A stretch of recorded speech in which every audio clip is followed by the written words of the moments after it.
ay rated SPG. Striktong patnubay at gabay ng magulang ang kailangan. Maaaring may masiselang tema, lengguwahe, karahasan, sexual, horror o droga na hindi angkop sa mga bata. Hindi makapaniwala si Mando. Nang dumating sa kanya ang balita, parang may kumalabit sa kanyang dibdib. Parang may bumunot ng hangin sa kanyang mga baga. Tiwalag. Tuluyan nang natiwalag sa serbisyo bilang pulis ang kanyang matalik na kaibigan, ang kanyang kumparing si Rigor Dimagiba. Hindi lang basta nasawi si Rigor sa engkwentro laban kay Tanggol. Hindi lang basta natalo sa isang barilan. Idineklarang tiwalag. Tinanggalan ng dangal. Binura sa hanay ng kapulisan. At doon-doon parang bumagsak ang mundo ni Mando. Si Rigor, ang lalaking itinuring niyang kapatid sa uniforme. Ang kasabay niyang nanumpa na ipagtatanggol ang bayan. Ang kasama niyang nagbantay sa malamig na gabi, nagkape sa madaling araw, at nangarap ng malinis na sandimas. Paulit-ulit na bumabalik sa isip ni Mando ang lahat. Ang kanilang mga panunumpa. Ang mga tawanan sa likod ng presinto. Ang mga pangakong hanggang dulo, pare. Pero isang maling desisyon lang pala ang katapat ng lahat. Isang operasyong hindi inaprobahan. Isang hakbang na ginawa ni Rigor nang hindi kumukonsulta sa nakatataas. At nabura ang lahat. Samantala, si Abad, ang sidekick ni Rigor, ay nakauwi pa. Buhay. Nanginginig. Sugatan ang loob.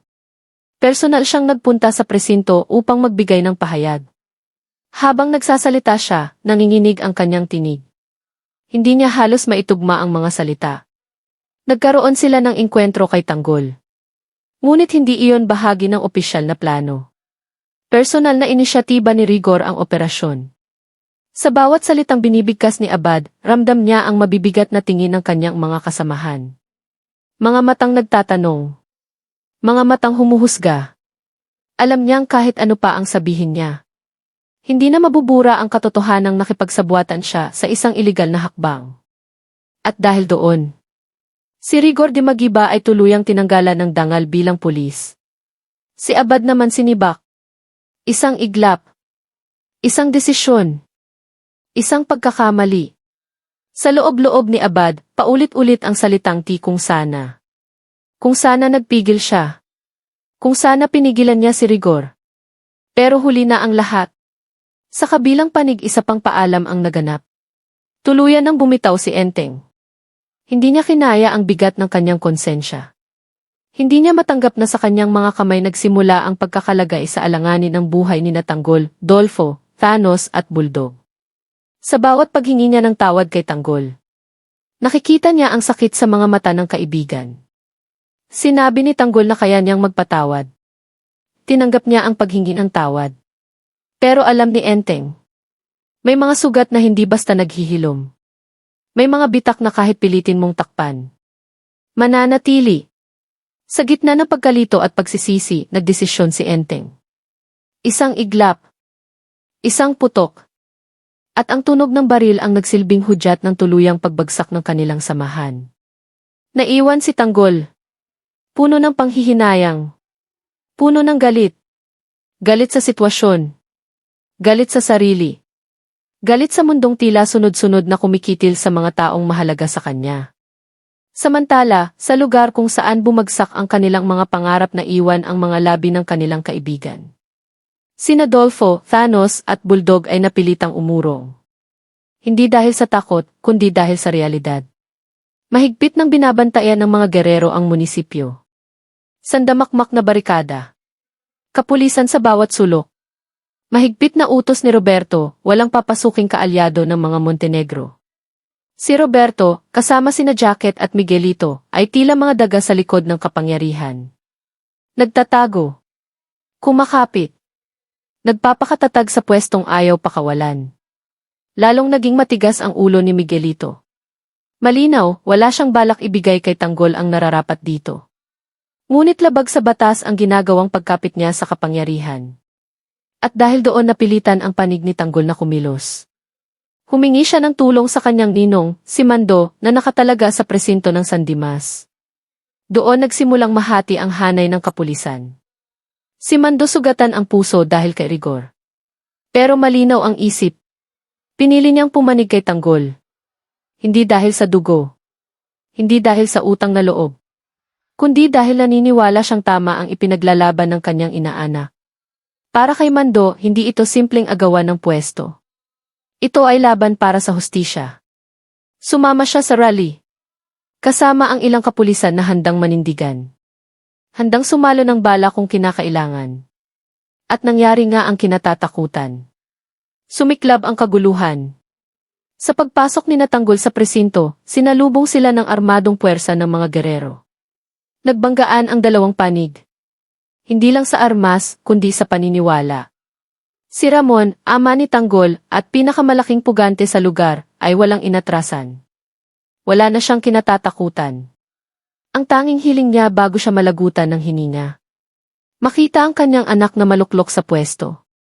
Sa bawat putok ng baril, naroon si Ramon. Sa bawat sigaw ng utos, naroon si Ramon. Ipinagtatanggol ang anak laban kina Roberto at sa mga tauhan nito. Si Maritz naman ay nakatayo sa likod ni Tanggol. Hindi nanginginig. Hindi umatras. Sa puso ni Maritz, hindi lang ito politika. Ito ay laban para sa kinabukasan ng kanyang anak. Sa kanyang mga mata makikita ang tapang ng isang ina. Handang isugal ang lahat. Sa tuktok ng presinto. Nagharap sina Tanggol at Miguelito. Hawak ni Miguelito ang pinakamamahal ni Tanggol, si Ponggay. At malinaw ang mensahe. Kahinaan. Alam ni Miguelito na pagdating kay Ponggay, nagiging marupok si Tanggol. Sa gilid ng mataas na gusali, hinigpitan ni Miguelito ang pagkakahawak kay Ponggay. Nagbanta. Isang tulak lang at tapos na. Nanginginig si Ponggay. Ngunit sa kanyang mga mata, may tiwala. Tiwala kay Tanggol. Sa isang iglap, sinikap ni Miguelito na itulak si Ponggay. Pero mabilis si Tanggol. Nag-agawan sila. Nagpagulong sa bubong. Humahampas ang malakas na hangin sa kanilang mga katawan. Sa ibaba, patuloy ang sagupaan ni Ramon at Roberto. Parehong puno ng galit. Parehong puno ng paghihiganti. Si Ramon, ibinubuhos ang lahat ng natitirang lakas. Si Roberto, determinadong hindi magpatalo. At sa sandaling iyon, tila huminto ang oras. Sa pagitan ng buhay at kamatayan. Ng kapangyarihan at hustisya. Kailangang pumili ang bawat isa. Si Tanggol, ililigtas si Ponggay habang pinipigilan si Miguelito. Si Ramon, ipoprotekta ang anak laban kay Roberto. Si Mando, maninindigan kahit kapalit ang kanyang karera. Si Maritz, mananatiling matatag sa gitna ng unos. Bawat titig. Bawat sigaw. Bawat patak ng dugo. Patunay na ang laban na ito ay higit pa sa politika. Ito ay laban ng pamilya laban sa kapangyarihan. Ng konsensya laban sa kasakiman. Ng pag-ibig laban sa takot. At sa gitna ng nagangalit na gabi. Isang tanong ang nananatili. Sino ang mananatiling nakatayo? Kapag tuluyan ng humupa ang unos? Sa mismong sandaling tila huminto ang oras. Isang sigaw ang umalinggaw sa tuktok ng presinto. Tanggol! Boses iyon ni Ponggay. At sa sigaw na iyon, parang nabasag ang ulap ng pag-aalinlangan sa dibdib ni Tanggol. Hawak pa rin siya ni Miguelito. Isang hakbang na lang bangin na ang kasunod. Sa ibaba, nag-uunahan ang mga bala at sigaw. Sa itaas, buhay ng pinakamamahal niya ang nakataya. Ngunit sa pagkakataong ito, hindi na umatras si Tanggol. Bigla niyang hinila si Miguelito palayo sa gilid. Nagkabanggaan ang kanilang mga balikat. Nagkandapa-dapa sa sementadong bubong. Sumigaw si Miguelito sa galit. Hindi mo ako matatalo, Tanggol. Kahit kailan. Ngunit hindi na iyon ang Tanggol na dati niyang kilala. Hindi na ito basta lalaking padalos-dalos. Hindi na ito batang madaling padapain ng emosyon. Ito na ang Tanggol na maraming nawala. Maraming namatay. Maraming isinakripisyo. At sa bawat pagkawala lalo siyang tumibay. Habang nag-aagawan sila, unti-unting nakalayo si Ponggay sa gilid. Gumapang siya palayo, nanginginig ngunit buhay. Sa ibaba, isang malakas na putok ang nagpayanig sa buong gusali. Tinamaan si Ramon. Napaatras siya, napaluhod. Ngunit hindi bumagsak. Sa harap niya si Roberto, hawak ang baril, nanginginig ang kamay ngunit matigas ang mukha. Hanggang dito na lang, Ramon, sigaw ni Roberto. Ngunit mumiti si Ramon. Isang pagod ngunit mapagpalayang ngiti. Hanggang dito na lang, sagot niya. Pero hindi para sa anak ko. Muling nagpaputok si Roberto. At sa pagkakataong iyon, bumagsak si Ramon. Sa di kalayuan, napatigil si Maritz. Parang nabingi siya sa ingay ng mundo. Parang nawala ang lahat ng tunog. Ang nakita lang niya, ang katawan ng asawa niyang nakahando sa isa semento. Ramon! Sigaw iyon na puno ng sakit. Sigaw ng isang babaeng ilang ulit nang nawalan. Ngunit hindi kailanman nasanay. Sa tuktok ng gusali, narinig ni Tanggol ang sigaw ng kanyang ina. At doon, may nagbago. Isang malakas na suntok ang pinakawalan niya. Tinamaan si Miguelito sa panga. Nawalan ito ng balanse. Sa isang mabilis na galaw, naipit ni Tanggol ang kamay ni Miguelito. Ang kamay na ilang beses nang nagtangkang kumitil ng buhay. Hindi na ito tungkol sa pwesto, mariing sabi ni Tanggol. Hindi na ito tungkol sa kapangyarihan. Kung hindi, dugong-dugo ang labi ni Miguelito. Tungkol ito sa lahat ng pinatay ninyo. Sa lahat ng winasak ninyo. Sa ibaba, nagkagulo ang hanay ng mga gerero. May ilan nang sumusuko. May ilan nang nagtatakbuhan. Dahil kumalat ang balita. Patay na si Ramon. At sa halip na manghina ang kampo ni Tanggol. Lalo silang nagliyab. Si Mando, hawak ang megaphone, sumigaw. Ibaba ang mga armas. Tapos na ito. Ang ilan sa kapulisan ay sumunod sa kanya. Ang ilan ay nag-atubili. Ngunit malinaw na ang agos ng laban ay nagbago na. Sa bubong, tuluyang naagaw ni Tanggol ang baril ni Miguelito. Nakatutok ngayon iyon sa dating mayor. Sa lalaking nagkubli sa likod ng pangalan ng pamilya. Sa lalaking gumamit kay Ponggay bilang panangga. 1 segundo. 2 segundo. Tahimik ang hangin. Tapusin mo na, bulong ni Miguelito, tila baliw ang mga mata. Ngunit ibinaba ni Tanggol ang baril. Hindi siya pumatay. Hindi siya naging katulad nila. Sa halip, hinawakan niya si Miguelito at itinulak palayo sa gilid. Tapos na ang paghahari mo, sabi niya. Ilang pulis ang umakyat at dinakip si Miguelito. Sa ibaba, lumuhod si Tanggol sa tabi ng kanyang ama. Hawak niya ang malamig ng kamay ni Ramon. Pagi. Mahina ang paghinga ni Ramon. Ngunit naroon pa rin ang ngiti. Nanalo ka ba? Mahinang tanong nito. Hindi agad nakasagot si Tanggol. Dahil sa gabing iyon, walang tunay na panalo. Maraming nawala. Maraming namatay. Ngunit dahan-dahang tumango si Tanggol. Patapos na.